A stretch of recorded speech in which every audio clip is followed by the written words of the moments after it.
Did everybody get a copy of the minutes? Yeah. 'Cause Yep. they're Yeah, I just reread them. And they were good. They look fine. They look fine to me. excellent. So can I get an approval of the minutes? I'll make a motion. It looks like Sharon. Sharon has I don't some. think, Question? Has something to say. Sharon, I don't think we can hear you anymore. No, we don't hear you. You muted, Sharon. No, it doesn't look like she's muted. It's like she's coming on and off. No? Not very good at lip reading. You know what? If you Not drop audio out gone. and come right back in, it'll probably reestablish your audio. Can't hear a word.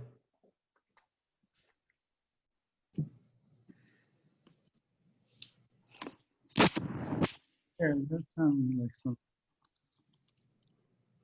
Oh, hi, Terry. Hi, Corey. Hi. I knew you were gonna come. But did we lose somebody at the same time? We Bump. did. Sharon But by bump. have to re-log in again to see if she can get the sound. Yeah. Oh my God, it is kind of funny. It is like rabbits popping out of hats. Oh. There she is. Okay. Now you're on mute. All right. All right, fine. Yeah. So we were approving the minutes. That's where we were. Who's going to do that? We still can't hear I Sharon. have a comment. How, is there a way? Oh yeah, we can hear you. Amber, we can hear you. You're very low. Oh, maybe I just need to get closer. Is that better? I think We can hear you. I can hear you. Just yell. No, it's pretty minor. I'll just talk loudly. I have a couple of pretty minor comments, both on item number 7. Okay. The third bullet mentions Millbrook condos. I believe you mean Mill Dam Square, because that's the name of the condos on Kai's Road. Oh, right. Sorry. Yeah. It's Janet, but Thank you. Yes, I'm sorry. I should have think it's got Mill that Dam one. Square that Yes. you mean. Okay, and then the fourth bullet, I thought it might be helpful to clarify what work you're referring to that needs to be completed. It seemed odd that they weren't going to decide what incentive they were going to give until the work's all done. Seemed a little strange. Is that really what's meant? Like all of the work is all completely done before they'll decide what incentive they're giving? Or is that because it's like a pilot program? It just seemed a little strange, and I don't remember all the context. There are not going to be any presentations at town meeting. All the presentations happen at those public hearings, and if you haven't seen them, they are available on the town website. I think we're talking about different things, or at least Well, maybe. so on the EV update, the fourth Oh, bullet. sorry. Yeah. Okay. Once the work Yes. is completed, CMLP will decide how much incentives to give. And is that because it's like the first one, or? Well, they have $75,000 allotted total, and they have to work out how it's going to be distributed. Oh, okay. So maybe a few words that like explain that, like that sentence that you just said, of how to allocate those funds or something. Right. See on my, yes, how to allocate the fund. The available funding or Yes. something like that. Yeah, I guess I read this really quickly. That's it. That's my only comment. Yeah, good points. Thank you. Thank you. I guess we can get those changes added into it. Is that Mhm. something that, who would do that? Me. Okay, do you have it clear enough, Julie? Not really, but Janet's going to do something and send it to me, right? Okay. Well, I actually have it open, so I can They were all EV comments, is that right? Yes. allocate. I've actually got, well, I can't open it because I'm.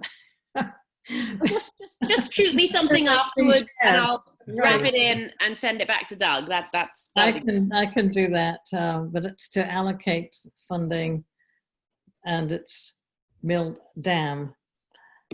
Mill Dam Square. Okay. Okay, can I have a motion to approve the minutes pending those changes?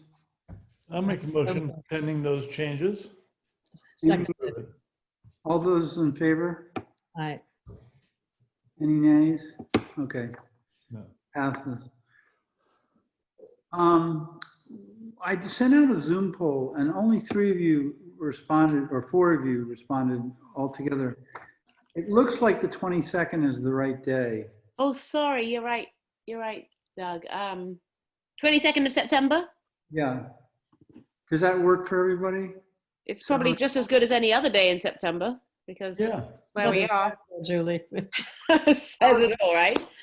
That was when Kate could do it. I know. Yeah. Okay. Sounds good to me. Okay. Sorry, I meant to do that. So it was the 22nd, is that what you said? Yeah. And Same time, Doug, 7 to 9. yeah, 79. Okie dokie. Okay, the next thing we have on our agenda is continued prep for the town meeting. And there was a particular thing Janet asked me to reflect. Hold on, I gotta get my, That's Article 30, which is Brian. VW. Can you take the minutes off your, so we're not looking at the minutes? I asked Brian to show up. Brian has showed up. I saw that he showed Real up. simple. I'm here. Article 30 is about getting electric school buses and funding for infrastructure. And I think it's better if Brian can actually talk about it. I know the planning board has recommended funding, and Terry, you could confirm that the select board has too. Right. Thank you, Brian, for your fabulous presentation. It was really impressive, and the select board and finance committee were both. I think both boards have supported it. Well, no, actually, I don't know if the finance committee. I shouldn't speak for them. Select board. It was a finance committee. I meant to say the finance committee approved it. Oh, right. Okay. No. Anyway, the select board unanimously supports. Yeah, I've heard so far that the article is being supported by the select board. FinCom voted 10-3 to support it. The Light Board voted to support it. The Climate Action Advisory Board supported it while I was not chair. And yeah, it's generally those who have studied it or have reviewed it have supported it. And my only concern is when we get to town meeting, with the wackiness that is the 2020 town meeting, not a lot of people understand why we need the money, because they may not have done watching that hour-and-a-half long discussion with FinCom or done other research. And my only concern is people showing up and voting down the article because it's free cash and for no other reason.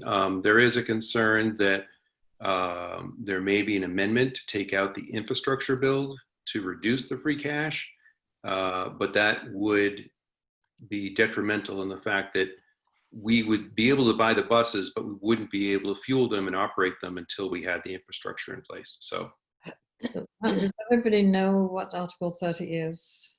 isn't it about the school buses? It is Yep. about school buses, but Brian, do you want to give a quick overview of what? sure, let me, Doug, do you mind if I do have the ability to share. Yeah, please go ahead. Give him a time limit though. I am going to do this. Oop, not that one, that one. And now it's a matter of,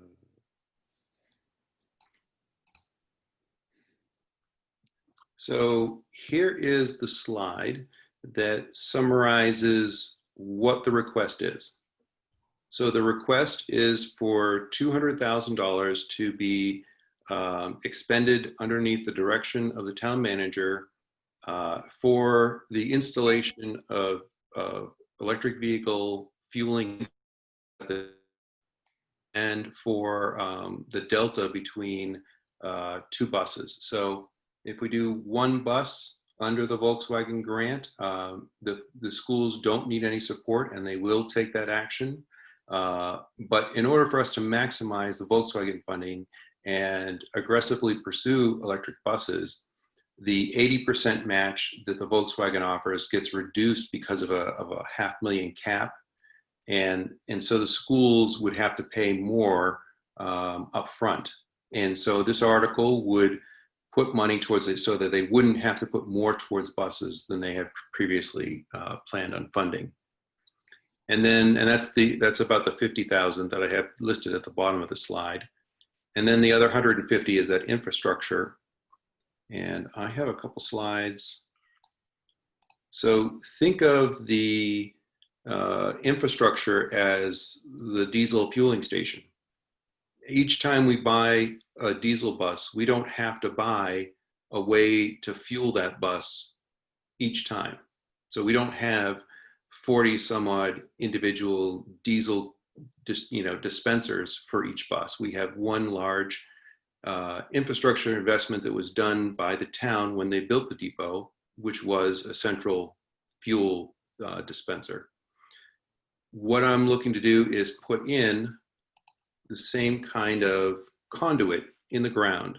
So we need a good new electrical service from CMLP, and we need conduit that goes underground to these set of parking spaces that it's ready to receive the transformer and the inverter and the bus itself. So that's what that does. So no matter which inverters we get, no matter which buses we get, this infrastructure is the same for all brands. We just need tubes in the ground, bollards so the trucks don't run over the charging stations, and concrete pads to put the charging stations on, and whatever CMLP needs to put in a pretty beefy connection to their distribution grid. Something like if you were to do a commercial building or the hospital, it's that kind of service connection. It's not a residential service connection. So that's what the 150,000 is for. And I can speak to this for an hour and a half. And so I think it'd be better if I just answered questions that people may have. And I'll go back to the slide that has. I think it would be good if you showed the calculation of the benefit to the town and the reducing the cost to CMLP customers from. Yeah. Okay, I can do that. Well, that's what basically you're about to show. That's what you have up on the screen. Yes. So this can you see my cursor? Mm-hmm. Yeah. Yes. So this is the 12-year total cost of ownership estimate for a diesel vehicle, for an electric school bus without the Volkswagen funding, which is more expensive over its life cycle than a diesel. So it's not a good investment. With one bus under the grant and that 80% match, we can see that the life cycle cost of the electric is lower.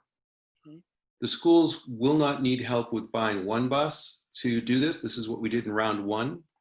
But there's an additional benefit if we do the vehicle to grid, which has a much higher infrastructure cost, but the life cycle cost is much lower. And the reason is these grid services that we provide to CMLP. The peak shaving that can happen for that capacity hour and the monthly transmission peaks equate to quite a lot of money over time, and basically repay the more expensive inverter threefold. So Is that the 9,000 versus 49,000? yes. So this would be a single directional level 2 80 amp charger like we have with the line bus today.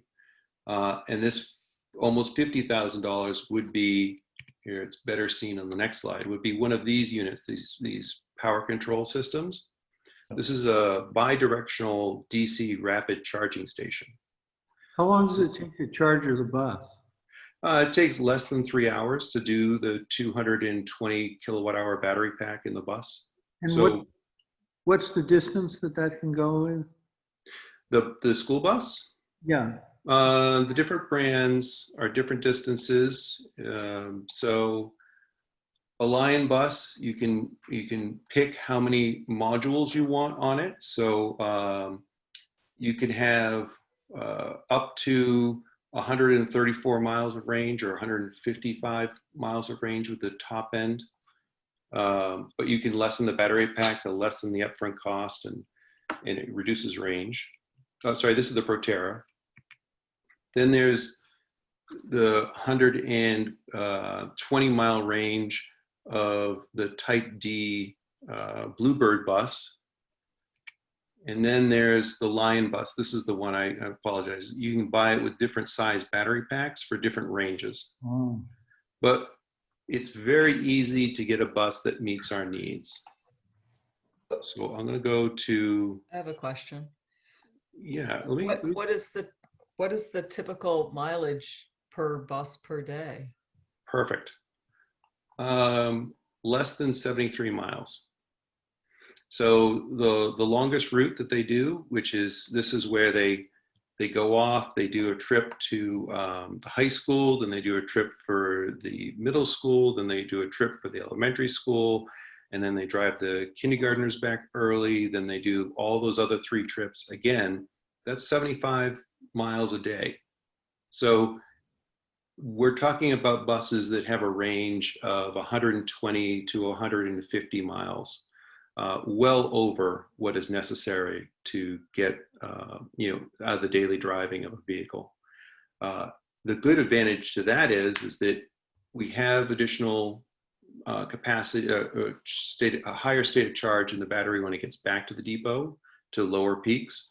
We also have additional range for any kind of cold weather. So we don't have to be as concerned about range loss due to cold weather in our climate.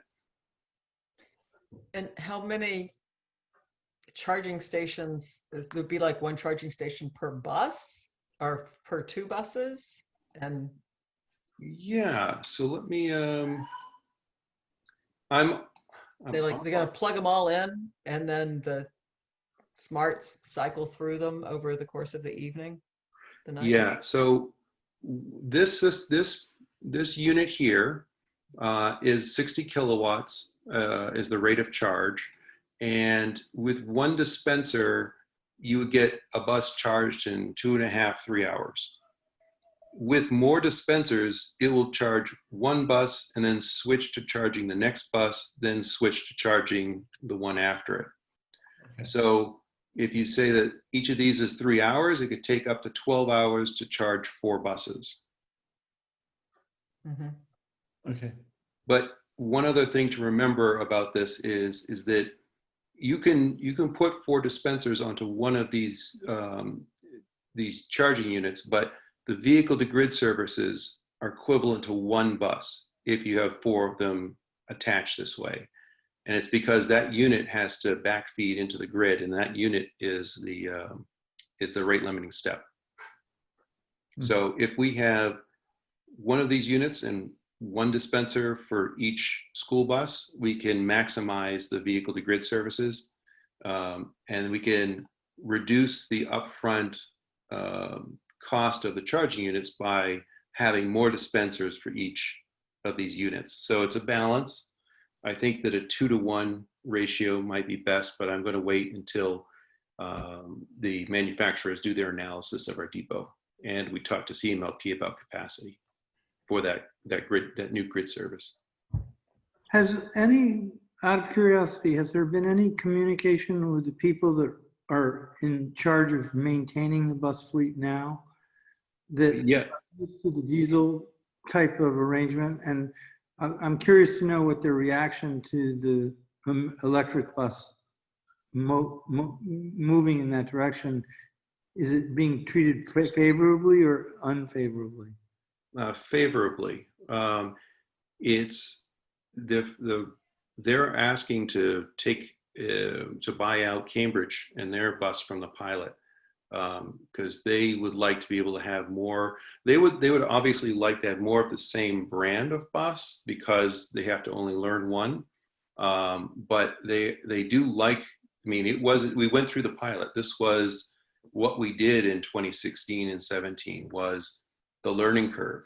and Concord is maintaining Cambridge's bus, and we consult with Amherst when they need help with their bus.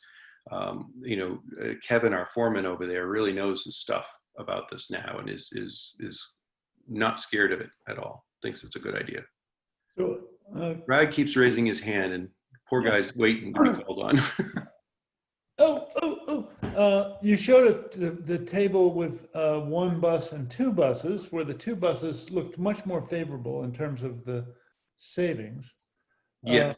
Is there something special about two? Would three buses also be an option, or this article No. two? So the grant, the Volkswagen grant, makes the purchase of an electric bus on a life cycle basis lower than that of a diesel. Yeah. That program, Mass DEP, has capped that at $500,000. So Got it. two buses hits that cap. Three buses, the third bus would be without a grant funding, essentially. Okay, so it's like the second column if you added another one. Yeah, and I did reach out to Mass DEP to ask about other ways to basically have them assure that they're going to give us funds so that we can do a larger purchase over time. But that's all conjecture. Nothing's definitive there. And your resale 12 years for the two bus column has the same number as for one bus. Does that make sense? No, it's double. So the diesel bus would be about $6,000 in resale or trade-in. Yeah. And then if we have two buses, the two of them would be worth $12,000 together. 12,000. Yeah. Oh, okay. Yeah, you see this 12,000 that's right here? Yeah. And if they go Oh, back, wait. it's Oh, 6 oh. here. Got it. 13. Okay. Oh, And okay, got you. I'm sorry. I misunderstood the table. Forget yeah, it. Misunderstood the table. so the reason the electrics have a higher resale is another $7,500 for the pack as a second life use Okay. value. Good. So it becomes grid storage, or it goes into some other second use. Okay. This is great. Can you just give us a tiny bit of background about the Volkswagen grant? Because this is the first time I've heard about it. Yeah, so you remember years ago there was Dieselgate, where Volkswagen was found that their diesel passenger vehicles, the emissions, a university basically did a mobile testing of these vehicles. They put the apparatus on the vehicle and took the vehicle out for a drive instead of testing it on a dynamo in a controlled situation as the test is normally done. And they found that the emissions went crazy. They were 40 times what was legally allowed. And what they had found is that Volkswagen had developed defeat software. So the software would change when it was on the dynamo to meet emissions, but then when it was driven normally, it would be peppier and more performance, but the emissions would go crazy because diesel is not clean fuel and so forth. So they were not finishing the combustion. Then they found that out. They got sued by the California Air Resources Board and by the EPA. They were fined billions of dollars. Then that went through the courts and was divvied up to the states. And then each state had guidance on what they could use that funds for, and they could not widen the scope. All they could do is narrow the scope. And each state created their own program.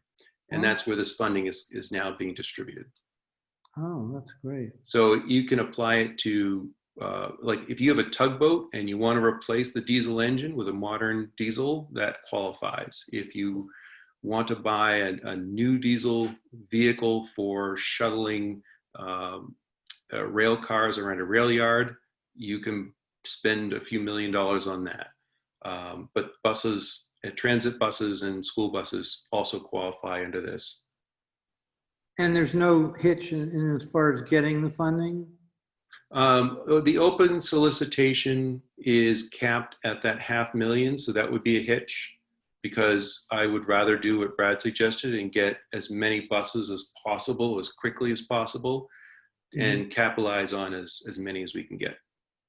Do you foresee in another year trying to get 2 more buses? Is that the idea, or how Yes. do you see the growth?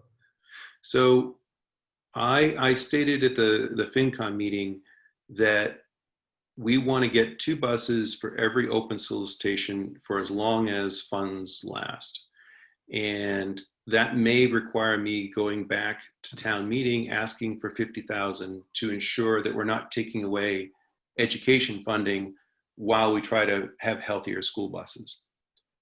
The hope is that Article 31 was to create a report about Concord's municipal fleets and how we will electrify them. And I asked in that article, how do we come up with a way for the light plant that doesn't buy school buses and the schools that don't do grid services? How do we work under the town manager to find a solution that all departments can agree on budget-wise, such that the light plant that's going to see the value in these grid services and reducing their rates can give some money to ensure that we're not taking funding away from education to maximize this grant. Yeah, good. Does that answer it? That's really helpful and clear. Good. I've been talking about this to everybody for a long time. Getting good at these answers. You're getting very good at it, Brian. It's exhausting. I think because of the oddities of the way the town meeting is going to be conducted this time, that will put a degree of stress on a yes vote to this. I do. Yeah. And it's not, it's human nature. It's not malicious in any manner. It's simply, people are busy. People are worried about COVID. People hear that COVID is affecting town budgets and they're worried their taxes are going to go up because of COVID. So they're going to vote against anything that may increase property tax rates. So that's my fear. I don't know if that's going to come true. There is a second concern that a couple people from FinCom will try to amend the article and take away the infrastructure build part. And again, if they do that, we won't be able to fuel the buses that we buy. And I think that's a waste of money. And it would require, again, to go back to scrap, finding funding somewhere to get these buses fueled, which is silly. The infrastructure part is part and parcel. It has to go with it, right? Correct. Okay.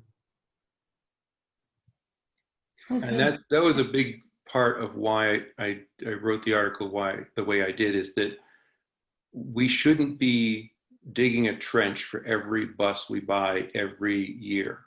I mean, we should just do, because they're all going to go on the same path. It's just put all the pipes in the same trench. We dig it once and it's done. It's ready to go. And we don't have to dig it again. That's cost savings, but it loads the cost up front.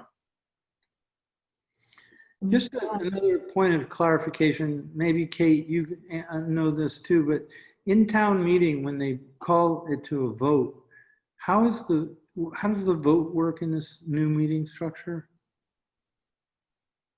I think Terry would best be able to answer that. I don't know if Terry could. I mean, Yeah, I'm back. I think, let me just get back to full screen here, if I can find it. Okay. Everything is supposed to work the same way, except we're not going to have presentations. The presentations have already been done at the public hearing. What's your exact question? How do they tally the votes? In other words, people can't Okay. raise their hand. Right. We're going to have very, very bright colored cards, 8 by 11 size paper cards of a bright orange or pink or something. And the moderator will hopefully be able to just call the vote and we won't have to do a count. I mean, it's obvious. It is a live, it's a meeting on Doug White Fields. It is not a Zoom meeting, which I think Correct. what Doug was thinking. Right, it's a live meeting. It has to be by law, so everybody will be there, socially distanced. And hopefully all of the votes we'll be able to see just by eyeballing it, and it won't be so close that we have to start counting. We hope. We hope. And will there be electronic counting? I don't think so. Okay. I think not. The other thing, unless. Oh, if I could add one more thing, there is going to be a mailing to every household that will have a good summary of all of the articles and where to find more on the website and what position the boards took on the articles, so that people have a really good document that they hopefully will read before town meeting, or at least bring it with them. So Terry, at the CAP meeting last night, said that no committee is going to be able to get up and speak to an article, but we had to write a letter to Carmen. So is that letter going to be published with that package, or is Carmen going to be able to read it out at town meeting? I don't think she's going to read it out at the town meeting. I think it might go in that packet. I'm not sure exactly what you're referring to. Are you referring to if CSEC votes to support someone else's article? Yes. A committee's comment to support a particular article. Okay, yes, that will be in the packet, absolutely. Okay. The object of the town meeting is to finish what we usually do in 4 nights in about 2 or 3 hours. And honestly, I think it's all going to work really well, except for there's one troublesome article right now that we could get very bogged down on Article 16. But I do feel that the rest of it is maybe going to get through really quickly, even this article. You never know. You never know, but that's my feeling right now. Okay. Okay. Good. Well, let's move along. Okay. And, Brad and I were talking earlier today. Sorry, can I just ask if we can go back to not share it, if we don't need Brian's screen anymore, because I can't write my notes otherwise. Thank you. Thank you. Yep. Thank you, Brian. Brad and I were talking, and he suggested that I do a draft of a letter that we can edit and complete tonight, and then it can be voted on. So if I can find it, I can share it, and you can see what I wrote. Where is it? Maybe the bottom. Well, You go to the share button on the bottom. no, I'm looking for what I was. Sorry, I need to. I'm sorry, but do you mind if I? I need to go to. You can talk something else for a moment. I need to go to Google Docs. It's not open, so. Do you mind if I drop? I've got to get some sleep. Thank Please, you, Brian. yes. All right. Brian. Have a good night. Thank you. Thanks, Brian. Okay. If I could just comment real briefly while Janet's looking.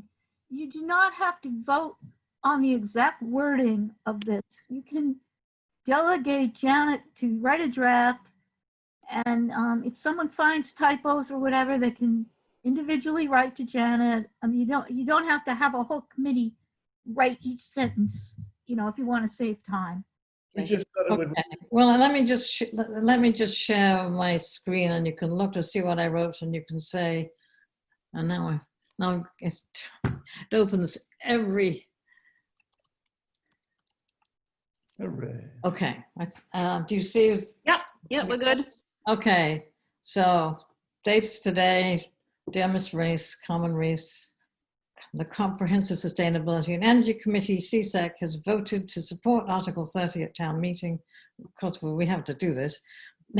We understand that the availability of the Volkswagen settlement funds means that it is wise to take advantage of this time to purchase electric school buses. Not only will this dramatically reduce the burning fossil fuels, it will reduce exhaust emissions that are dangerous for children. These buses will require new infrastructure to charge their buses at the bus depot.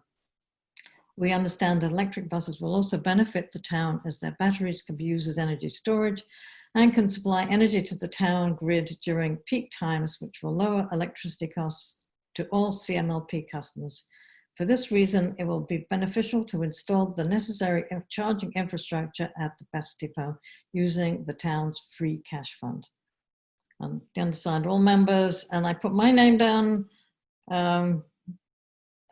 We need to have a vote in favor. And if you want to edit this, let me know, because Question that I have about it, that your mention about the battery element of it is providing power to the town grid. right, that's what Brian was talking about. The inverters, the batteries, the fully charged or the charged up electric buses can discharge some of their electricity into the grid at high peak times, especially during the summer months when it's hottest and the demand is high and the buses are sitting there not doing anything. Yeah. So those bus batteries can be backup storage. To do that battery backup storage to the grid, do you have to have a special relationship with CMP about that? He's already got that. CMLP is will be installing the infrastructure. Yeah. Okay. Brad, He's got that figured out.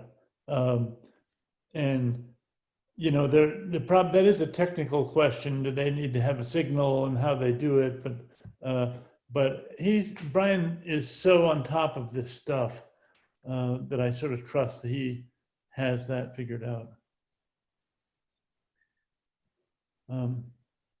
Would somebody like to make a motion to accept this letter statement for the committee?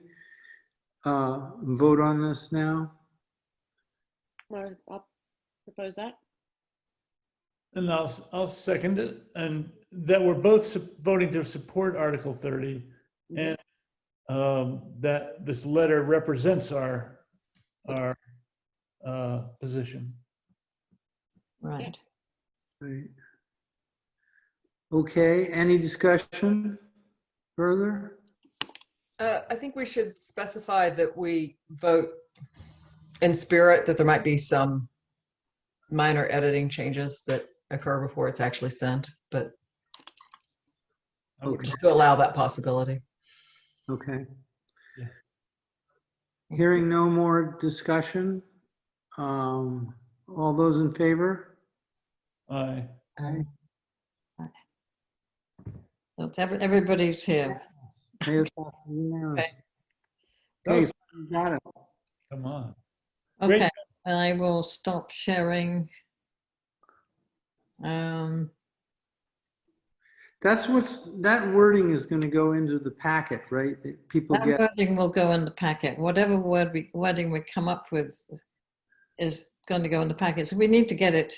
We need to get it to common pretty quickly. So if anybody needs to make changes, please do so.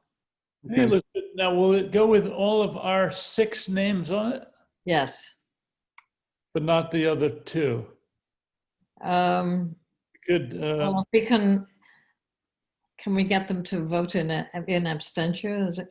Well, they don't have to vote because we decided it, and if they support it, I think that we could just put their names on. The names will be in the packet. It's just going to say that the CSEC committee, you don't need all the names and dear Miss Reese and all that. That stuff's not even going to be in the packet. It's just going Well, it to, won't be in the packet, but we need to send it to right, common. right. And I mean, we could just put from Doug on behalf of CSEC, you know, and we could say in it, CSEC voted, Yeah. and, you know, all those present voted unanimously or something like that. Does that Can make you, sense? can you make the submission for me, or do I have to send it to her? I could do that, but I need to know exactly what's. I think if it's coming under your signature, but I could find Carmen's email address for you. I'm sure. I'm sure it's not that hard to So find. is that all? It's a matter of sending an email to Carmen? Yes. Yeah, exactly. But I think it should go from you as Yeah, why not? yeah.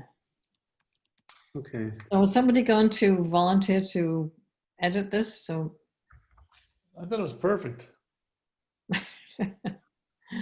I think we need to say we, you know, I guess we did. I can't remember what I said.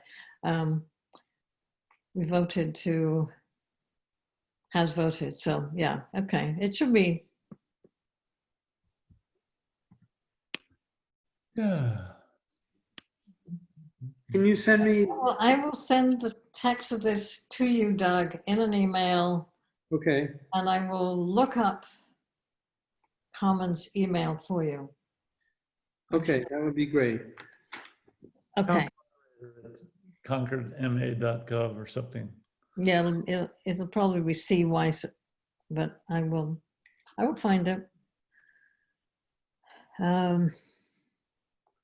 I know Carmen too, so.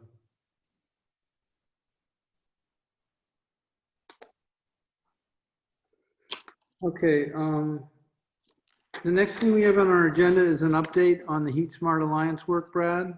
5 minutes. I can do it in 1 minute. And so the Heat Smart Alliance group I've been participating in, which is focusing on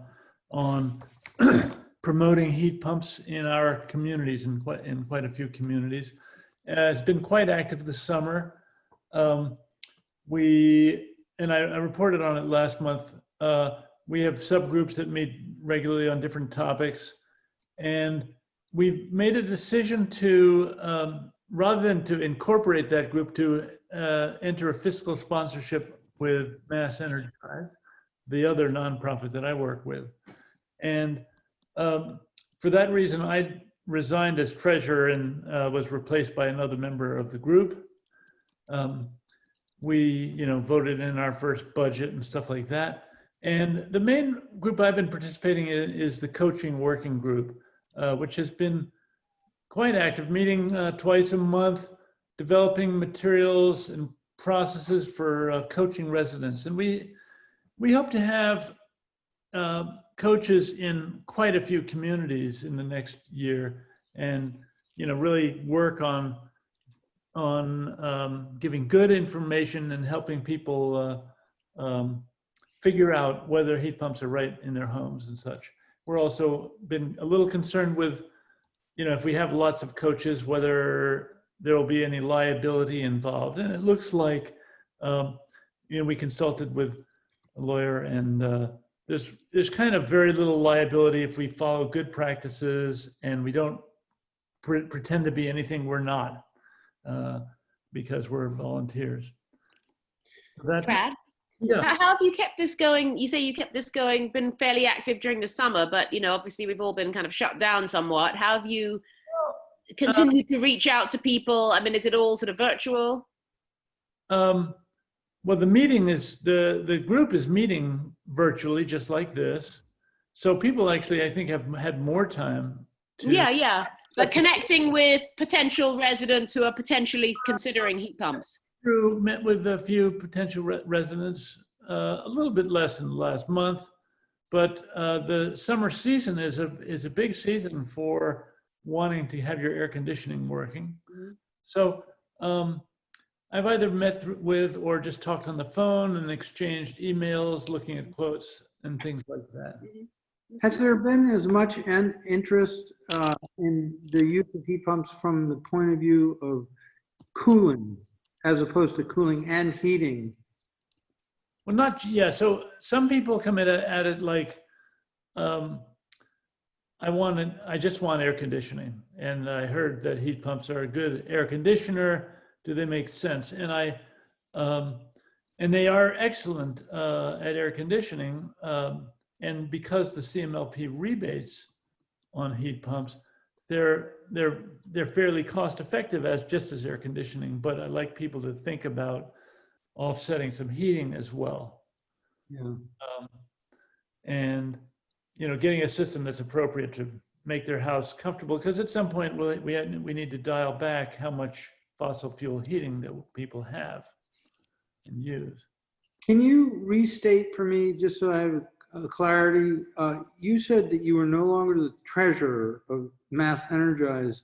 So Mass Energize, I'm the treasurer. That's why I couldn't be, because we're going to make an agreement between the two groups.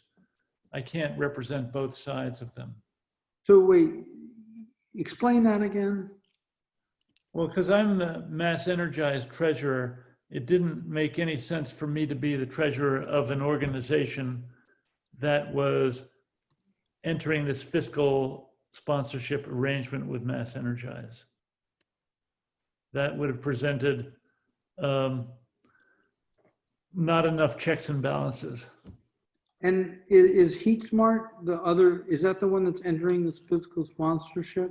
Yeah. Okay.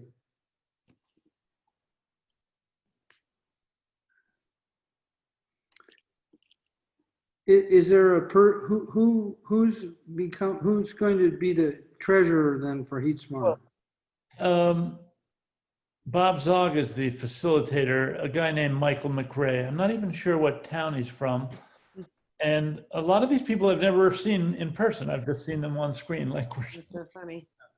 But we've had lots of meetings, and I feel like I know him and the other people pretty well. Okay.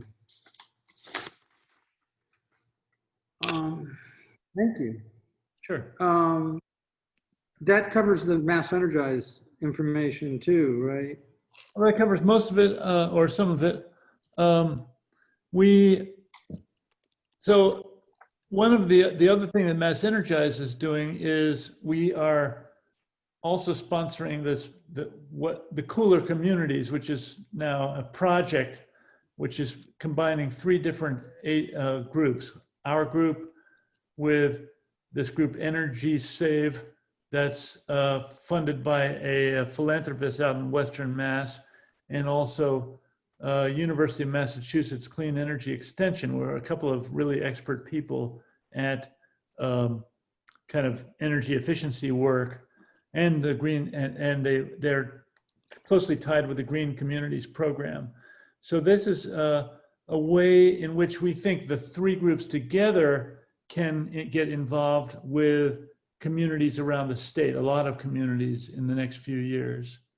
And so that's involving a different fiscal sponsorship with them, quite a bit more complicated, but it seems to make sense, us being the umbrella that takes place in. The other things I wanted to just mention are, we did a lot of work over the summer with some college interns paid for by the Mass CEC internship program, which is a great thing for us. And locally, our group, the Cooler Concord group, which is launching the web platform in Concord, we met today with Janet and Karen and a couple other people, Gilda and Susan Fry, and discussing next steps. And we kind of have, the site is pretty close to ready. A lot of work has gone into editing action content and stuff. There is one thing which Gilda talked about, which is a campaign that will be featured on the site, and through other outlets about bicycling to school, because in this age of the COVID, people are very nervous about riding school buses, and the worry is that parents will just drive their schools and their kids to school individually. And so Phil Posner, who's involved with the transportation committee or the biking committee, and a couple of others out front people are working on a campaign to get teams of parents and students to bicycle to school together, learn the safety of riding, do things in a very safe way, and safe both from avoiding COVID and not getting run over. And so there happens to be a meeting on that tonight. I don't know, I can't go to that, but Gilda is there and we're going to talk about it later. And we want to do a short newsletter in the next month, a Cooler Concord newsletter, and Julie is very good at doing that, or at least showing us how to do it. And it'll be very simple. I'd like to talk with her a little bit, maybe next week or something. Okay. Well, thank you for that update. Yeah. What do we got? The next thing we have here is an update on the EV programs from Janet. Is there anything new that needs to be spoken about that? Yes, there is. First of all, there will not be a ride and drive event this year. Instead, there's going to be virtual local dealership round tables for car buyers. That's actually going to be 2. Well, maybe a repeat of the same thing. So, it's going to be held on Tuesday, October the 20th from 5:30 to 6:30 p.m. And it's going to be live question and answers. And then there will be a repeat of this encore event on the 24th, which I think is, it's going to be a recording of what the dealers are saying, but there's going to be Q&A from EV specialists. What's the presentation format? Is it a Zoom structure or what? I assume, I mean, it's a virtual local dealership roundtable is how CMLP describes it. I think it must be Zoom. It'll be Zoom or a webinar format.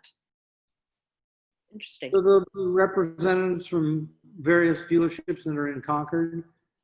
They won't all be in Concord for sure, because there aren't enough of them. But they will be local dealerships. There'll be a Chevy dealer at hopefully somebody from Tesla. There will be I don't know. I don't know which dealers they're getting, but there's going to be several dealers. How does one get on where do you find out about where this is happening?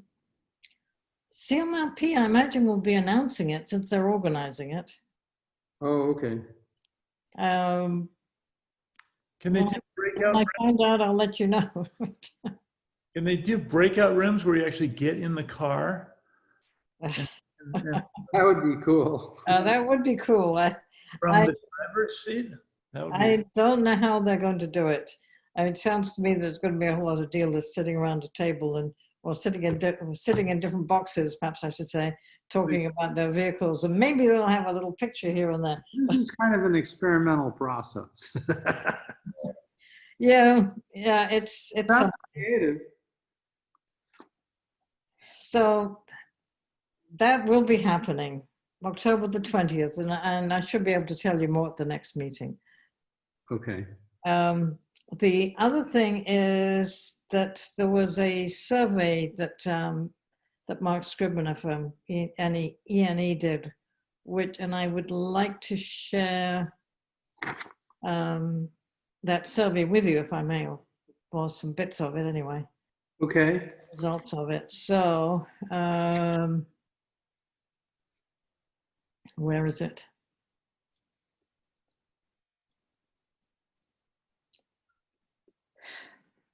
Oh, that, okay. I have too many windows open is my problem. Tell me about it. Okay, I just hit share screen and it hasn't happened. You have to hit one more time to confirm There you go. Okay, so they it. Okay. so wait a minute, let me get back to get further back in this display. Okay, so of the respondents that that answered the survey, that's, I think it was a Twitter link or something, I don't quite know how people found it, that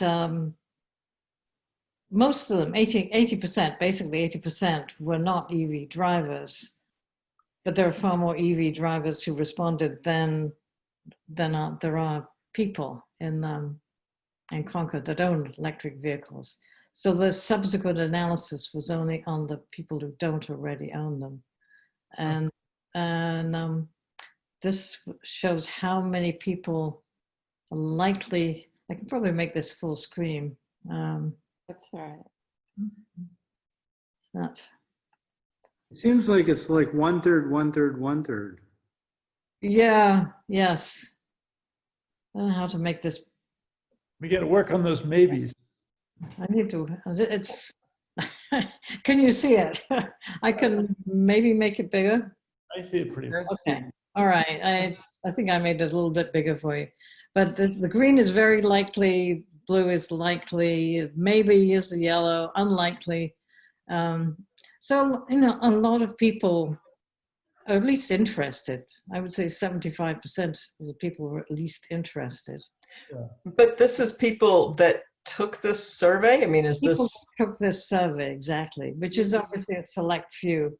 Mm. Didn't you know how big the population was that took it? I think it said there were 404 non-EV drivers, Pretty good. Too bad. 105 each. So they, you know, 511 people responded.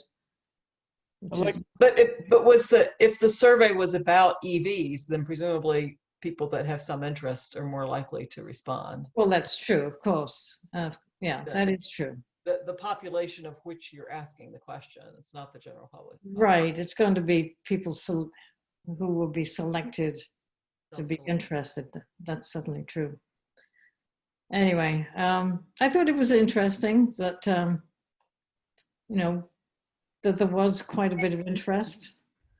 You know, currently there are about, well, as of the end of last year, there were 400 EV owners, more or less. So this could add a significant number in the next few years. So, can't remember what else it said. Oh, and this was what type of EV? 23% all electric, 29% plug-in hybrid, 32% don't know. And then, you know, commuting to questions, housing, and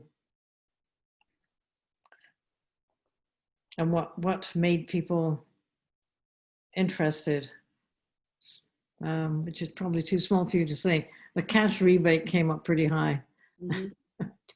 And then this one, the purple one, the bottom is lower overall emissions. So those are the two winners. What's the purple one, Janet? Oh, air quality benefits? Is lower emissions. Hmm. Oh, the purple one, this one here, Yeah, air quality benefits. right. Okay, so most interesting. anyway, I think that's about all that I want to share with you. Mhm. Anyway, do you have any other questions, or shall I just stop share? Can stop share. So this Okay. was a survey that CMLP sent out? Yeah, Well, it was energy. Mark Scribner is the electric vehicle Specialist. consultant from Energy New England, Hmm. and they conducted the survey. I see. Scribner is Cribner. And how did he find the people to survey? I think the CMLP put out a question. I don't remember whether it was via an email to the people they have on their lists, or whether it was via Twitter, or whether it was both. I don't remember. I think I got an email. I think I did that survey. Okay. You, the survey, we shouldn't be doing surveys probably. Okay, now the next thing I have on our agenda is an update on Durham, New Hampshire's energy considerations checklist that you wanted to say something about, Janet. Did I? Yeah. There's a link in the agenda to the Yeah. checklist. Right. I don't know who brought it to my attention. I can give a background if that's Okay. That would be, I mean, I have the checklist on my screen right now. I'm looking at it. So I think it was brought to your attention by Brian, who it was brought to his attention by me. And it's something that I've known about for a while now, but has come up recently because of the Attorney General's decision on the Brookline gas ban.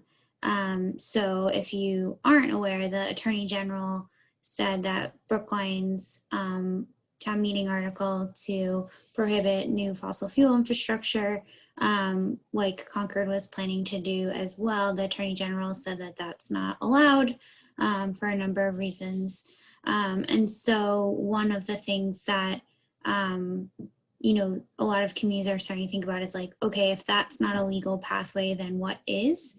And so these kinds of ideas are some of the things that are on the table. So the Climate Action Advisory Board discussed this last night, but some of the Concord folks who were involved in Article 40 and also myself have joined an accelerator program that the Rocky Mountain Institute, RMI, is coordinating to help communities understand what are the legal pathways to promote building electrification.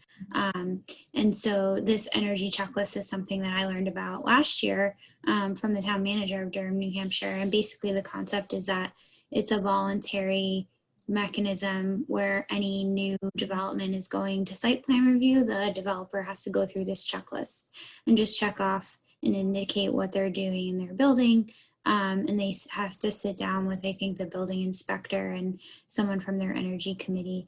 So it's just one of the ways to kind of promote energy efficient buildings and new construction without it being binding. So Brian recirculated it as an idea for something we might consider, but I can keep you all posted on that RMI accelerator as it goes along. It's just, we're just in the third workshop. There's going to be 8. So the outcome of that, their goal is that the communities that are part of the accelerator have a plan for what do they want to do next in terms of passing a resolution or updating zoning or a number of different options for promoting building electrification.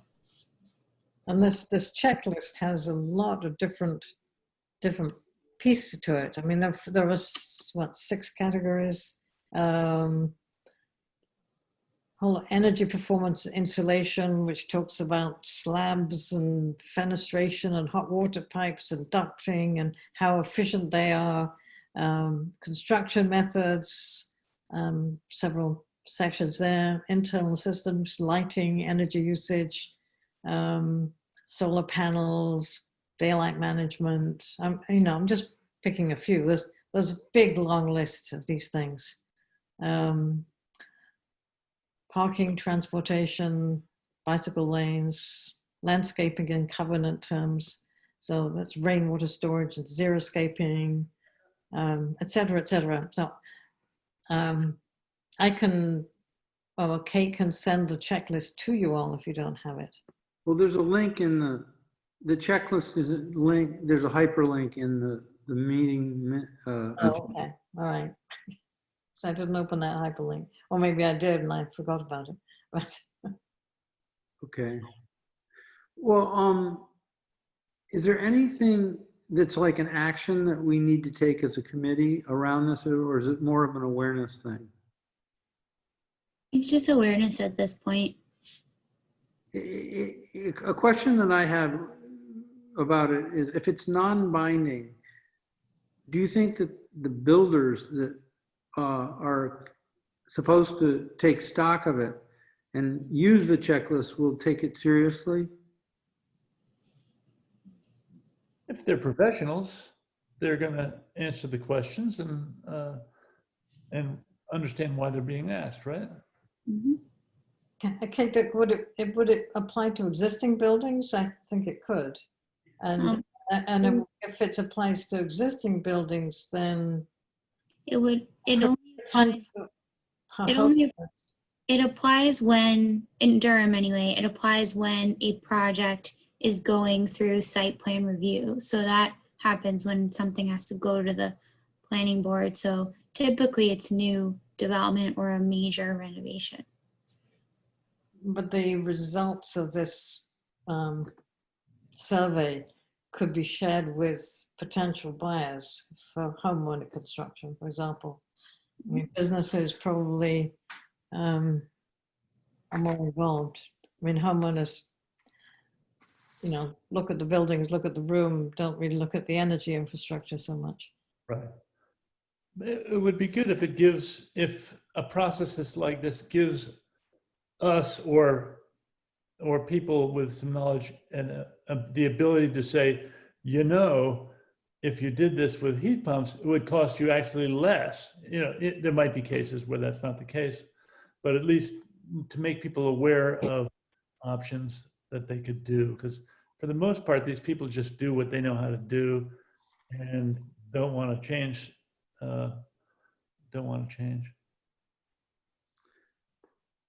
Okay, let's move. Are we ready to move along? Yeah. The next item that I put on the agenda was a very brief update of Concord Sustainability's new dashboard feature that Kate has worked diligently on. And I don't know if you all got a chance to hear about it and see about it. And I wanted her to just describe it and address it a little bit. Sure. So the dashboard, this is part of the kind of the culmination or the tail end of the Climate Action and Resilience Plan, was developing this dashboard. So one of the goals is just to be a more interactive way to look at the priority actions in the plan. So you can kind of click in and see, you know, within the plan elements, what are we planning to do, the timeline, and just like a really high level status of whether it's in progress or awaiting resources. And then the other function is just to tell more of a story around some of the components of sustainability in Concord. So it's intended that you can see some of the data points that are in the plan in a more interactive way. So you can like click on the graphs for the EVs, for example, and you can kind of interact with the data points. And it also has a blog feature. So right now there's just one blog up there, but my hope is to put up at least one a month, possibly more, just as another way to share content, especially things that are too long for social media, or maybe too time sensitive or conversational for the town website. So it's just another way to engage with people. So check it out. And if you have ideas for blog content, I'm open to it. There's a link in it that I found, and I can't actually describe how to find the link, but it's to our brochure, the future sustainability, the sustainable home of the future now. Can you describe how you find that in the site? I mean, I think it's one of the links on the buildings page, on the built environment page. At the bottom of each of the dashboard tiles, there's like a how you can get involved section. So I made sure we had a link in there to the Your Sustainable Home brochure.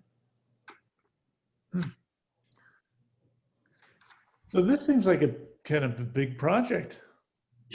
Very cool. It was definitely more work than I had anticipated, which is probably true for everything all of us do, right? But it's a platform that KLA, the consultants who helped us with the plan, they so they have a lot of clients that use this dashboard platform. So a lot of it is kind of set up. They do all the back end, but making sure that all the data and the branding and everything looked like Concord, and the story was written in a way that felt right for us.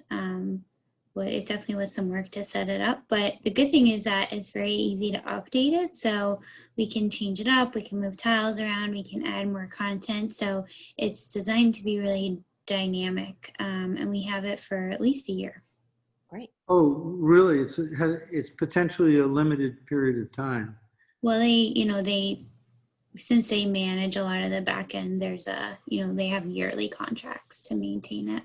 Oh, it seemed to me when I saw it, it reminded me of Cooler Concord's website a little bit, but it's all connected on the town site at the back end. And it comes through as being supported. It's the support the town's giving to the resiliency plan, and it directs your focus to the resiliency plan items, right? So this is another town website, in a way. Different one? Well, it's a second town website. That must have ruffled a few feathers. No comment from Kate. It's great, it's beautiful. Okay. Let's see, what else do we have here on now we're getting into the meat of what we have to talk about. Let me just get back to hold on a second. Let's make sure we have enough time for 11. Yeah, I would suggest you go right to 11, unless anyone has any. I gotta pull it up. I gotta find it somewhere. Where is it? Okay, why don't we start on 11? And I know Brad and Julie have been, who else has been working on this with you? All the drafts that you had sent out in late July that were the plans, and I have them in the materials Yeah. for the meeting, but I think you had later drafts of them. Yeah, it's the draft, wording has been changed a little bit on the intro one. Janet had some suggestions, as well as Julie. But it's super fun to do. It's very, I think writing this script stuff is very enjoyable, sort of creative to see what we can come up with. It's a question of how we can do it as a committee and get all these things done is the challenge, I think. So I know Janet drafted one, I should say drafted, because none of us know quite what it is we're looking for, but it's good to just have something to look at and review and think, how is this right? How is this wrong? I drafted one. I mean, everyone had an assignment. I don't know who else did it, but we have two at least. Oh, Karen did one. Awesome. And so it needs refining, but I'm happy to share it. It's definitely draft. Yeah, so we have a few that I don't know whether, what the best use of our time is, whether we want to go through those, or I don't know. What do you think is the best way to proceed? Well, where are they, like, how do I access the examples? And there was one, like, GDoc was sent around, and I can't open it. I Oh, really? Let me where to start, or let me see if I can pull up the one that was Brad's intro video was the kind of the sample, the kind of like the introduction to the whole series. That's the one you couldn't access? I don't know how to, that's the one I saw. I mean. Well, what I wrote, I didn't want to share it with the entire committee because I didn't want to be working with. I just have mine in the, just here on my desktop. I didn't share it. I shared it with Julie, Brad, and Doug, I think. So Let me see if I can pull up.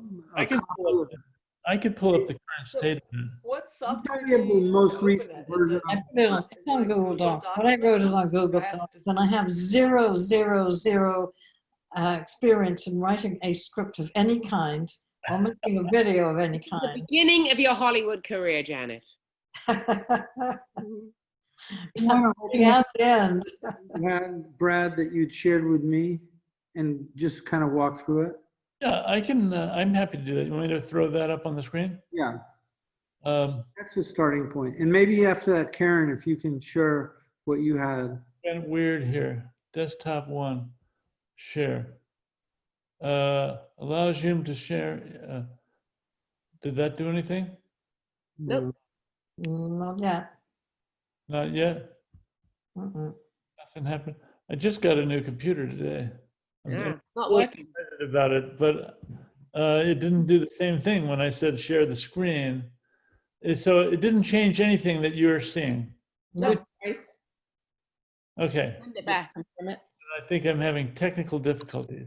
Yeah. So the main thing I was, You want me to open it? The one I had, the version of it? well, let's actually, why don't we put Julie's doc up, which is more of the idea of the template as opposed to a script. Okay. I got a whole script too, and so does Karen and Janet. If you Can you want something share more. it, Julie? Do we really want to go through all the scripts Well, now? that's the thing. I don't know. I don't know what the most efficient use of our time is, because that's kind of time consuming. Each one is 6 minutes. So, how much time do we have? I think, so one thing we can talk about is the importance of brevity in any of these. Because what is the average person's attention span? It is so short. And it is so short that it's rather unbelievably short.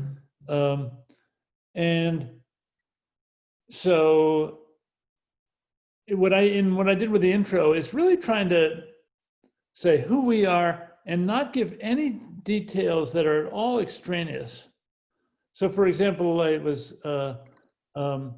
said, we want to reduce emissions by 80% in the next 30 years. And Janet commented, well, actually, it's really 80% below 2008 by 2050. And I'm only saying this not to be critical, but I'm thinking that's an extraneous detail, which is which for the people who for our target audience, which are just busy people, they don't want to worry about whether it's 2008 and why is it 2008. They want to know, what we're doing, and so we're trying to. We want to be as brief as we can, and get the message across about any of these things. I'd even leave out the 30 years that you just mentioned, just that we want to reduce by 30, 80%. To get it down that much in 30 years is mind-boggling. Maybe I'm not being brief enough. I'm pretty sure I'm not. I just want to make the point that we're in the period where we're supposed to be doing this stuff. It's not like something arbitrary out there 30 years from now when we have to get around to doing it, I guess. So anyway, I think we get the message that we need to act now. The essence. Could have started yesterday. Anything that's interesting to us, but not essential to get across to people is stuff we should just cross out and skip.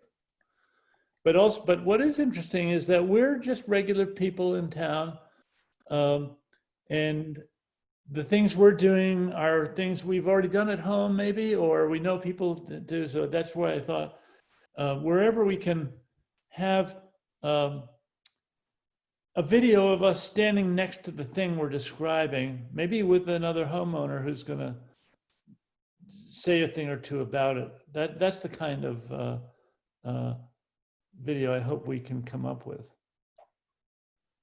And I'm also hoping that we can get a couple of high school students, maybe in the, there's a class that helped us out with the Cooler Concord Fair that does videos. You know, and they're probably really eager to help out with a project like this because it's interesting production work, and I don't know so, if you, sorry, I don't know if you've what'd you say? I don't know if you've considered Minuteman Media Network. They're, you know, the local TV. You have folks who can help with the editing. I just think working with the schools would probably be, if not as productive, more fun and more community building. But I don't know, maybe the Minuteman Media Network would be less aggravating. So maybe, And I like the idea of getting the schools involved, and kids like making videos. So It sounded like the way I would describe the way you characterize the video is as it's a sort of like a witnessing people's personal experience with some energy technology. yeah. Yeah. Because some of these things can be pretty abstract, you know, or pretty uninteresting. Very quickly. I mean, they make some people's eyes gloss over before the sentence has been finished. Yeah. well, my understanding was that these were going to be introductions to an opportunity for people to interact and ask questions and webinar style. Yeah. I always thought, You know, to have a 5-7 minute introduction is you know, it's giving people ideas of questions they need to ask. Yeah. And if they're signed up for the webinar, they're not going to be tuned out after 2 minutes, we hope. Right. well, it seemed to me in July that we got focused a little bit more on the idea of creating these introductory videos that would sort of introduce the topic. But at the same time, it strikes me that we were originally organized around each of the topics that were in the brochure, you know, that we were going to use as an interactive webinar to have a discussion about it with people. Mm-hmm. Yes, to all of that. Teach them about the essentially do a live action version of the brochure where we could have that discussion with some group of people to advocate for what the brochure is talking about. Yeah. My understanding, perhaps incorrectly, was yes, we have something on each of the little topics in the brochure, and it would be a live webinar, but the little videos would be designed to introduce each of those topics. Isn't that not what people were thinking? Yeah, it wasn't either or, it was both. Yeah. Mm-hmm. And I certainly don't have a very good sense how the webinars are going to go. This is Yeah, I mean, I'm thinking for electric vehicles, yeah. You know, Brian is a fount of knowledge. We might be able to get Janicetti, or she maybe get Mark Scribner. Mark Scribner is the ENE specialist who is there to answer Concord's questions on electric vehicles. So, you know, he could be involved. I mean, there are people that I can think of who would be able to answer questions. I think that's a really good point, Janet, because I think when we get to the webinars, people don't necessarily want to come and listen to us. You know, we're not the experts on these fields. I mean, for example, my topic was water. So to get someone like Melissa Simoncini, if that's pronouncing her name right, to be part of that webinar, that would be great because she knows all about it. And, you know, people can ask me questions. I'm not going to necessarily know the answers. And since the webinar is live and interactive, I'd hate to like not have the answer. So we need to have the people who really know the topic inside out. Right. And that's also going to be more of a draw to the public. Mm-hmm. Yeah. Yeah. Maybe what we should do is try to, if we imagine having a sort of a host and an expert. Yeah, that's good. And then we also plan out like who is going to be paired with who for what. Mm-hmm. That would be a starting point. Yeah. I, I'm not sure. part of the problem that I've been feeling I had is like, just because of the summer, my head has been in other places and I haven't been able to really focus on it in a way. But the part of me is afraid of the fact that we're not being clear enough with each other about what our intentions are. It's like we have a little bit of this and a little bit of that, a little bit of this and a little bit of that. And I'm challenged to figure out how to bring us forward on it. So what was your topic, Doug? I can't even remember. This topic was energy efficient appliances and LED light. Energy efficient appliances and LEDs, which is what I did when I have a lot of material about that actually, because when we did the Cooler Concord Fair, that's the booth that I ran. Oh, well, But, I mean, you know, you could think of a few. I mean, do you have an induction stove, for example? We could show that, and you could, I mean, just a tour around your house or somebody else's house.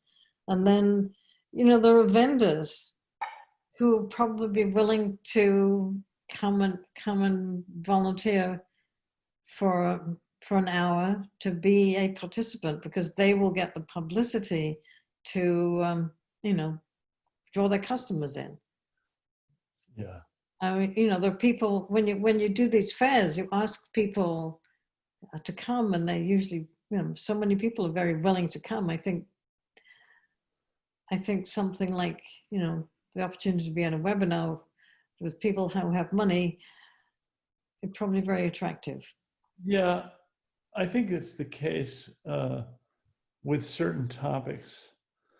But for some of the topics that we have, you know, if we say, okay, next month's webinar is about hot water heating, it's just going to be the presenter and nobody in the audience. I mean, we'd have to get, I'm not sure how we would actually get anybody to attend. That is a For good the heat pump topic? Well, for certain topics, you know. point. And Yeah. There's Well, gonna be an expert. it's not a very sexy topic, I must admit. Yeah, but you know, you get someone, you know, one of these vendors from a heat pump company, and they have all the answers. And heat pumps are a little bit of an of a counterexample, because there's some pent up demand, and we might be able to get, you know, 10 people. I think it would be a great success if you had a webinar which was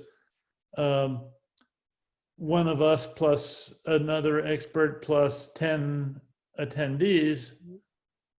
That's not even that bad. It's a lot of work on our part. But if it's less than that, it's sort of diminishing returns. I have the feeling that, you know, the first time out of the box, that you're going to get nobody there hardly, but that if you ran it a few times, you know, with the intention of having basically the same message that was coming out across. I think you'd have a hard time getting vendors to come out multiple times. yeah. Yeah. I think that was the job of the video, was to kind of like, you know, and I'm not sure how we would kind of disseminate that information, but we'd publicize that we were going to have this series of webinars, and here's the introductory video to give you kind of like a little kind of overview of what this topic is. You know, it's just a few minutes. You can click right here. You know, it would be on hopefully on the town sustainability website. We do a Cooler Concord newsletter to say, you know, this is heads up, you know, there's a big new series of exciting, you know, sustainability and energy webinars coming your way, and here's an introduction to them. And then, you know, click on what you like, and at the end of the video you can sign up for the webinar. The idea is like, you know, watch the video just to kind of like dip a toe in, and then sign up for the webinar, which would have a specific date. But I think you need to have the video and the webinar, you know, one following the other. Well, you have to have them all ready and done well, you know. Well, just like You could have the interaction like breakout rooms. You like come, you know, you could join a breakout room for any specific questions. watch the video, and if you want to talk to a host or the expert if they're available, then you go to the Oh, breakout. I see. So So it you're would, like, they thinking would of literally be people following watching one from all the the other. videos at one time? Sorry? If you have breakout rooms, the implication to me is that all the topics will be covered on one day. And that's not what I understood. Mm. Yeah, what do you think, Kate? Well, I'm just thinking that maybe the first step is focusing on getting these short videos done. And we could roll them out on YouTube kind of as they're done. Or make a playlist on YouTube, and you could kind of poll people and say, like, what are you interested in learning more about, and get a sense of like, oh, a lot of people are really interested in heat pumps, and then pull together a webinar on heat pumps. I went to a virtual conference a couple weeks ago, and at first I thought they were like live presentations, and I realized they had pre-recorded the speakers and they were airing them like live, and then the speakers were in the chat, so they were adding in thoughts and they were answering questions as the presentation was happening, and I thought that was actually a kind of an effective way to do it. So I think there's a couple different options you could do for a webinar style. You could kind of pre-record an interview with you and an expert, and then air it live and be there to answer questions and stuff. But I think maybe the first step is just getting the short videos on, because I think those will be good content no matter what you decide to do with a webinar. That's a good point. Yeah. The number of webinars that I haven't managed to make it to this summer is a large number, because webinars. I know. And I just, and a lot of them are about topics that I'd be really interested in if I just had the energy. But if they're at the end of the day or something, I'm much more into sort of one-on-one coaching at this point. Thinking, and so to think of the video as an infomercial. Here's my infomercial about heat pumps and why they might apply to you, and here's where you could click through to our page on the sustainability website and arrange a contact with a coach, something like that. That's an alternative. So first we have to do the videos. And we have to get. Yeah, but I kind of like that idea, Brad. I get your point about, people just being a little wary of another session in front of the computer, and so many people doing just Zoom calls and all the rest of it. And it's like, oh, webinar is just more of that. I think that that could be a more efficient way to use the video and to kind of give meaningful kind of engagement with people. Yeah, I think the coaching aspect is really great. And if you could, at the end of all the videos, kind of have the standard, like, for more information and to connect one-on-one with an expert, go to concordma.gov/your sustainable home, and we can set up a form there where you can say, like, what you're interested in, and then get directed to somebody to learn more. Yeah. Sounds good. I forgot to say something earlier in the meeting, which it didn't fall under the agenda items, but it is that CMLP is setting up, or let's say E&E and CMLP are engaging with a company to do heat pump coaching the way that Mark is doing it with vehicles. And in this case, it's a heat pump. It's a firm that does heat, that has enough expertise to evaluate whether the job you want to do is the right job or not. Anyway, sorry. That's What's the company? Do you know? Yeah. What's the company that they're partnering with? Abode Energy. They're actually based in Concord. Yeah. And they're one of the preferred contractors. I don't remember the exact terminology for Mass Save. Yeah. Well, they're kind of a supervisor of other Yeah.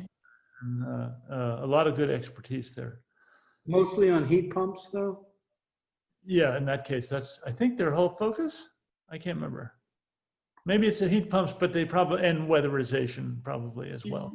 Yeah, I think they do more than just heat pumps, but for Concord, at least now, they're going to be overseeing the heat pump coaches and also providing like a quality control and assurance for the heat pump installations to make sure that they're sized properly and all that good stuff. Good. Sort of like a clearinghouse for citizens. Well, they're going to sit between the installers and the light plant in a way. I mean, could a resident go to them and ask for them to review a bid that they've been given by a contractor? I don't think so. So I'm not sure about the answer to that. I should ask Jan the latest on that.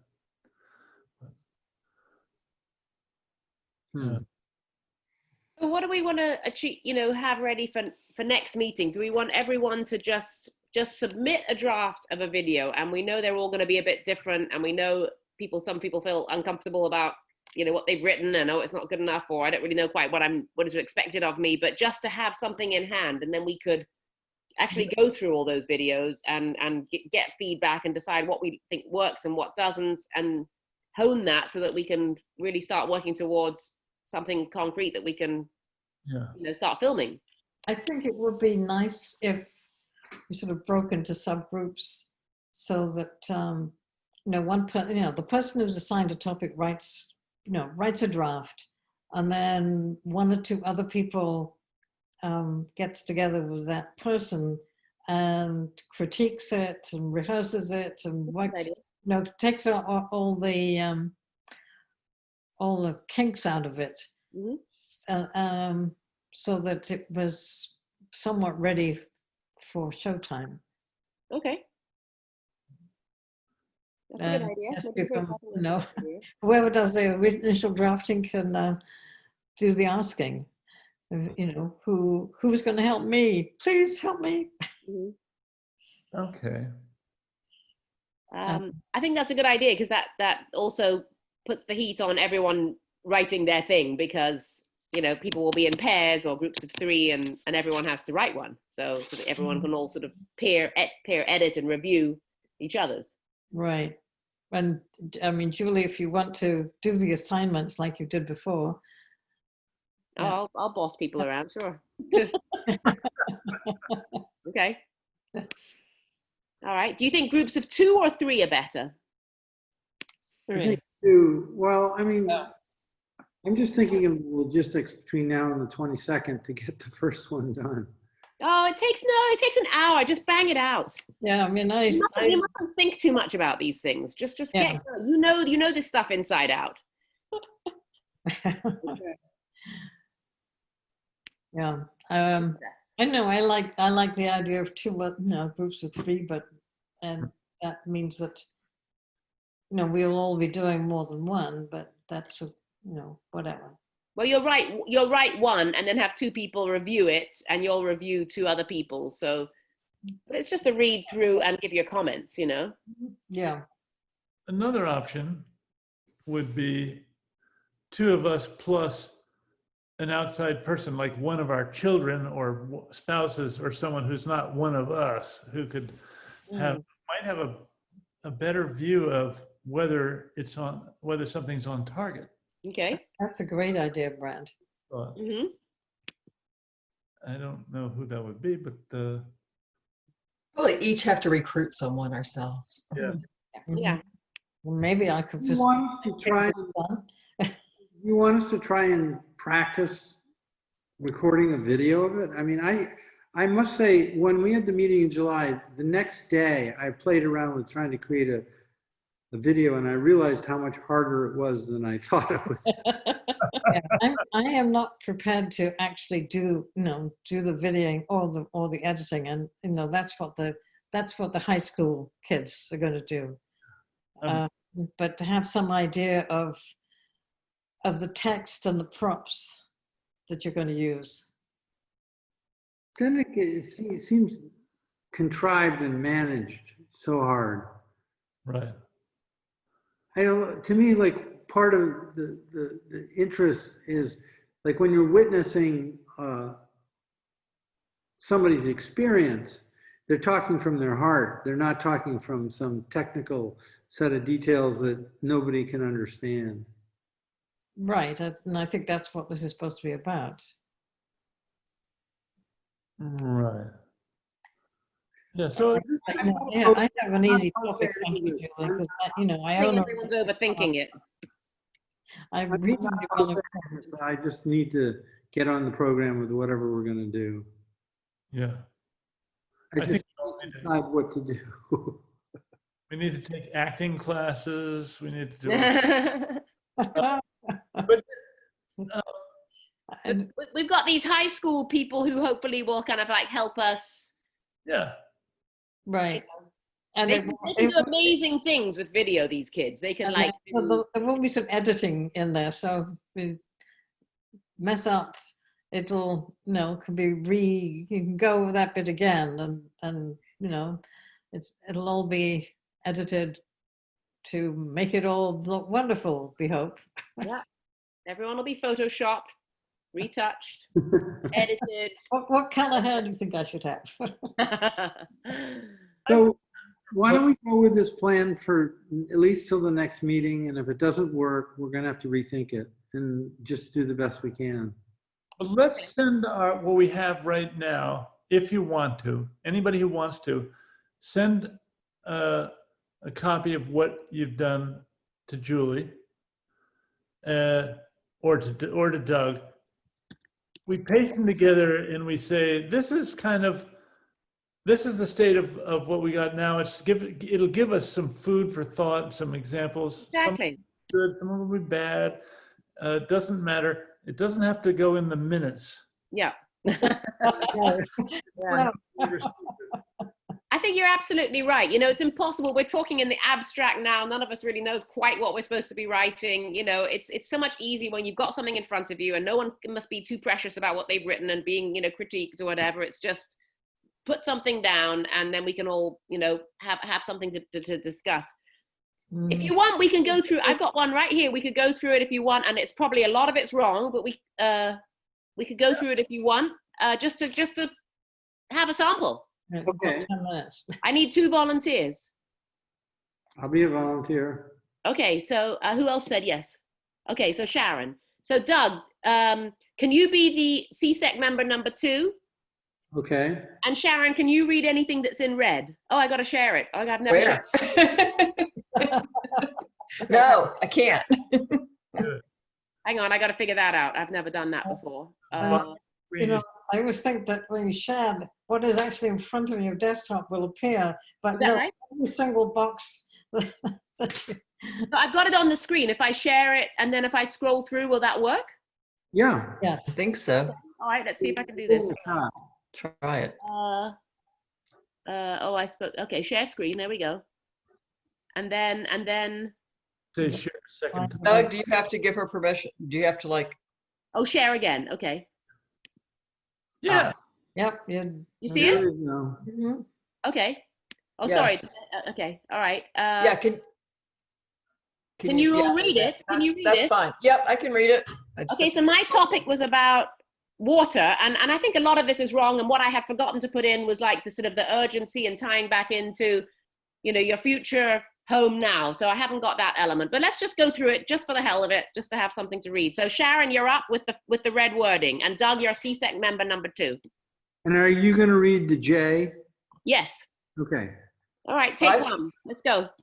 5-second intro frame with name of video, including town sustainability logo and series branding. Your sustainable future home now. These should be on-screen titles to save time. Backdrop, beautiful Concord pics. Ken Burns. That's common. Common? The part in italics isn't to be read, right? No, that's so yeah, that's just the backdrop, and Sharon's doing that part. That's just like what you're going to see on the screen. Okay. All right. So now, so then you and me are there in person, Doug. Yep. Hello, I'm Julie Klein from CSEC, Concord's Sustainability and Energy Committee. And I'm Doug Sharp from CSEC. We are, and the other CSEC members are volunteers helping residents save energy. This is a series of short videos about a number of ways that you can make your existing home much more energy efficient. lowering greenhouse gas emissions, and in many cases, reducing expense and adding comfort at the same time. Did you know that Concord recently adopted a climate action plan to reduce emissions by 80% by the year 2050? That's a big challenge for all of us, but by breaking it down into manageable pieces, we can all find ways to help our community. And there's the Town of Concord logo. Oh, sorry, read it, Sharon. Holds out hand to Town of Concord logo, and Town of Concord logo is overlaid on it. And our planet. Holds out other hand, and the earth is overlaid on it. Cut to pouring rain. Concord in blue-green or generic blue-green? No, background. We can read that, so. Where's she gone? Rain backdrop screen from the side, holding umbrella, but is not actually in the rain. Some find it hard to believe that we can run short of the stuff that falls out of the sky. How is that? CSEC member number 2 steps in to view from the side. But many of us know that it's important to limit watering of our lawns, shorten our showers, install low-flow, water-smart appliances and toilets, and more. Well, water costs money, so clearly reducing water usage will help us save money, and there are great rebates for Concord residents too, for energy-efficient toilets and water-smart appliances. But why is it so important to save water? We decided to take this million-dollar question to the source, pardon the pun, and speak with the Concord's own expert, senior environmentalist and regulatory coordinator, Melissa Simononsi. Samacini, who works right here in Concord Public Works on Keys Road. Kai's Road. Melissa in front of something pertinent to water usage. Melissa's name and title is on the screen. Karen, you're Melissa. I forgot to Karen, can you be Melissa? Sure. Melissa, when I look on the Town of Concord website, I see many ways that we waste water and many clever and simple ways that you recommend for us to save water. But what I'd really like to ask is, when we have rain and reservoirs and water treatment plants, why is it so important to conserve water? Well, to start with, just a little bit of science. Even though we get a significant amount of rain here in Massachusetts, our aquifers, a kind of underground reservoir with layers of porous rock and gravel that hold water, are quite thin, which means most of that rainwater will run off into the rivers and oceans. Set to dynamic diagram with moving water flowing through aquifers. These aquifers are great filters, making our water pure and unpolluted with no bacteria. They're really the perfect water storage system. But if we overdraw from them, we upset this delicate balance and risk compromising our own water supply. Doug. What are some of the things that we can all do in and around our homes to protect our own water supply? There are so many ways to conserve water, and many are super easy and cost the homeowner nothing. In fact, using less water means a lower water bill, so you're actually saving money by saving water. Cool, let's hear it then. Okay, so our number one recommendation is to call us here at the Concord Public Works to set up a free water assessment. Contact info appears on screen. We can walk with you through your home and point out specific ways you can save water, such as list appears in sidebar on screen as Melissa talks. Identifying leaks, installing faucet aerators in bathrooms and kitchens, installing low-flow shower heads and toilets, planting native plants and drought-resistant lawn alternatives, capturing stormwater in rain barrels. Pop-up on screen, shorter showers and slow flow shower heads can save 50 to 100 gallons of water per shower. So for the homeowner, the advantage is lower water bills, right? Correct. And also money-saving rebates, which are available to Concord residents through the Concord Public Works for Energy Star washers, dishwashers, shower heads, aerators, and more. And less yard work too. Native plants and lawn alternatives all add up to less watering and maintenance for homeowners. Well, that's always a good thing. And Melissa, what about the bigger picture regarding water usage? The bigger picture for Concord and Massachusetts, and honestly the world, is that learning how to conserve water makes our communities more resilient. You only have to turn on the TV to know that climate change around the world is causing hotter temperatures, more droughts, more extreme storms and floods, all things that are wreaking havoc with our clean water supply. The truth is that it's never been more important to learn ways to conserve water. Remember too that it takes a lot of energy to treat both our drinking water and our wastewater. So by conserving water, we're also conserving electricity and so reducing our carbon footprint. But to Julie and Doug again at Walden Pond. Well, Doug, I think we learned a lot about why it's important to conserve water. And luckily, it's so easy for us all to do. We hope our viewers found this short video helpful too. For a complete list of all the ways that you can reduce your water usage inside and outside your home, check out concordmass.gov. This URL appears on screen. Don't forget to request your free home water audit too.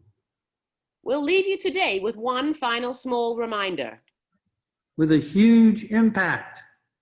Get your family on board with Meatless Mondays, because listen to this. It takes an eye-watering 1,800 gallons of water to produce just 1 pound of beef. Diagram on screen of one cow next to 1,800 gallons of water in large containers. Holy cow. Julie and Doug continue chatting as they walk around Walden Pond. Camera pans out on their backs and voices fade out as they talk. Yep, and you know, tofu can be really tasty. You just got to marinate it. In bacon. Beans. I love beans. Great protein. Have you tried Beyond Burgers? They're terrific. On screen for other videos in your Sustainable Home Now series, visit www.somewhere.com. Credits roll. Well, one of the things that we could do if you wanted to refine this, that we could redo this, but record it in, just do a recording of it ourselves as we read it on screen. Mm-hmm. And then we'd have a video. Oh no. Well, we'd have to get our rain backdrop. We'd have to be at Walden Pond. We'd have to find Melissa. That's And there's a problem with Melissa. Well, it's not a problem with Melissa. Melissa has a new job. Melissa is now in charge of all the recycling, and she, overseeing the reuse it. Oh, is that Remember right? Rod, who used to do all the reuse it? She said, I saw her the other day, and she said, "I'm the new Rod." So I don't exactly know what her title is, but she's no longer water and soap. Oh, okay. I know Melissa quite well, so I put her in there. Cool. And she'd probably be happy to do it. Okay. She's Do not you think if we had kept it simpler in terms of not having so many of the props and stuff like you had called for in the red, that you could still craft a message that would impact people? Or do You have to have some visuals. You have to have some visual interest. This, what Sharon was reading was not complicated stuff. It wasn't jumping around a lot. It was things on the screen to help the reader, the viewer, process what the people were saying. So. But you could have some things that you could hold up, even show people. Yeah.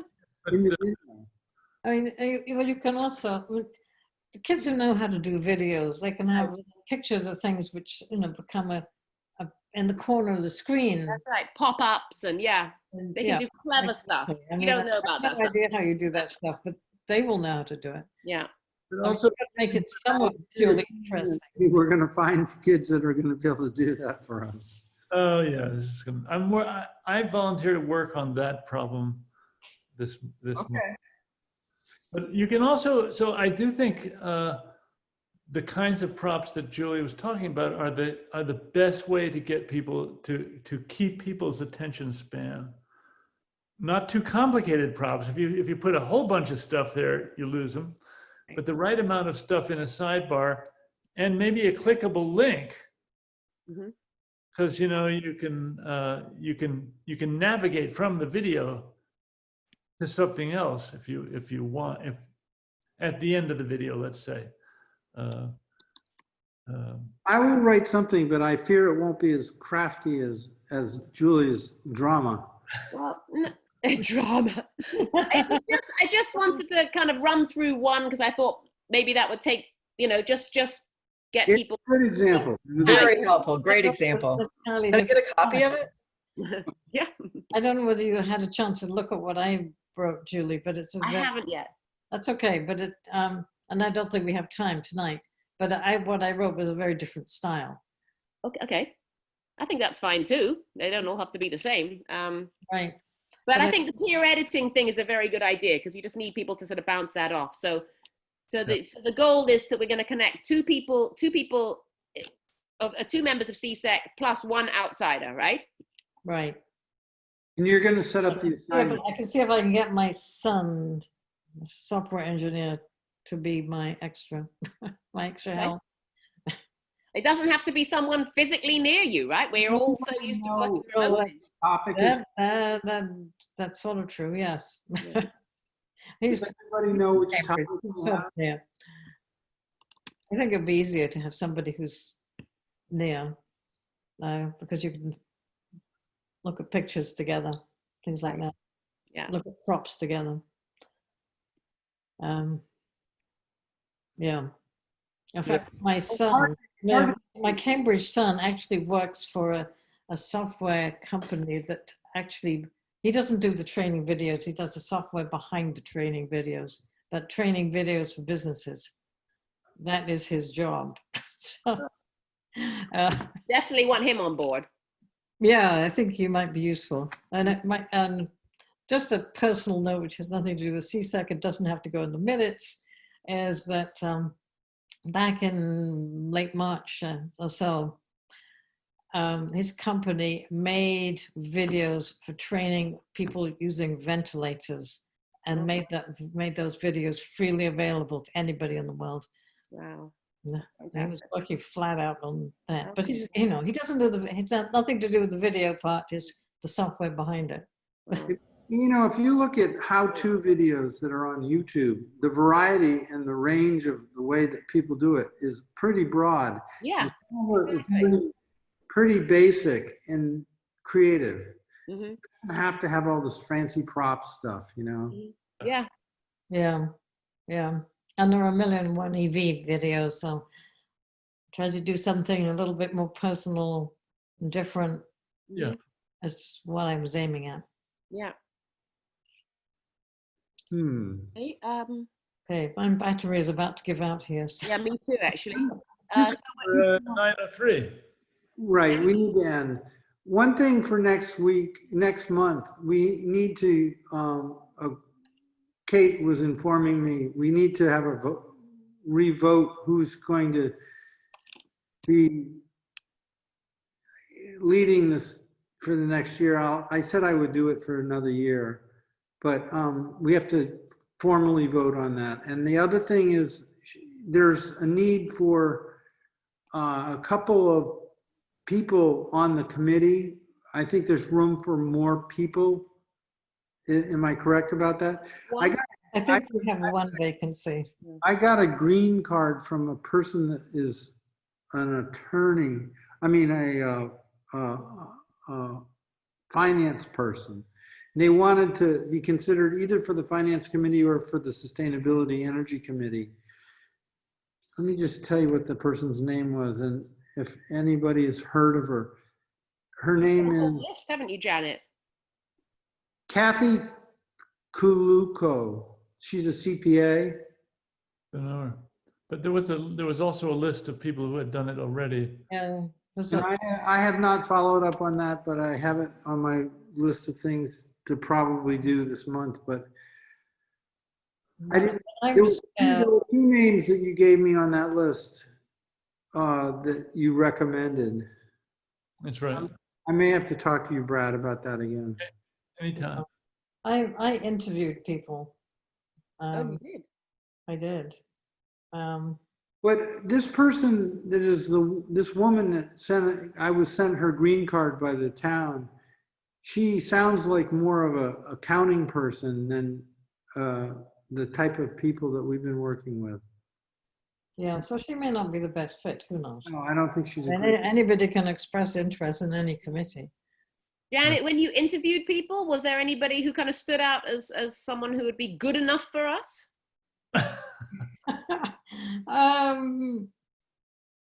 I can't even think of their names right now. Well, maybe I'll get back to you, Janet, on that, okay? Yeah, Doug, let's connect because we can get an updated list of green cards. And remember, it's a town manager appointed committee, so the town manager is the one who has to actually appoint the person officially. But typically the committees turn over after town meeting, after May, but since town meeting has been delayed, they said, you can maintain your membership and chair structure until after town meeting in September. So that will be the next meeting. So I shouldn't worry Yeah, about it. I think I interviewed Karen in the community garden or something like that. I wouldn't say you shouldn't worry, Doug. I would say we should connect between now and the next meeting. Do you want to go over that list, the current list? Yeah. Yeah. I think I made recommendations and not half the time. I mean, I think I recommended one or two people and Chris never took me up on them, and I don't know why. Well, what I didn't know is when you got the green cards before, Janet, did you just call them and have a discussion with them about their interest Yeah, and find out what? right. And I didn't, they weren't really sent to me. I asked for a list of people who expressed interest. That was Yeah. they're Doug, on the website, somewhere on the town website. yeah, we should just chat offline, Doug, because I can help you get that list, and we should confirm, that there actually is a spot, and there's probably a couple of you that your term is up, and you'll have to decide if you want to re-up. So it's a few moving pieces. Yeah. Whose turn is up? I have to look back at the list, so I think we should just do it later. Okay. There's nobody that's done 6 years. So then they would have to leave. There might have been somebody that's done 3 years that has an option to but I don't, it's not going to amount to much.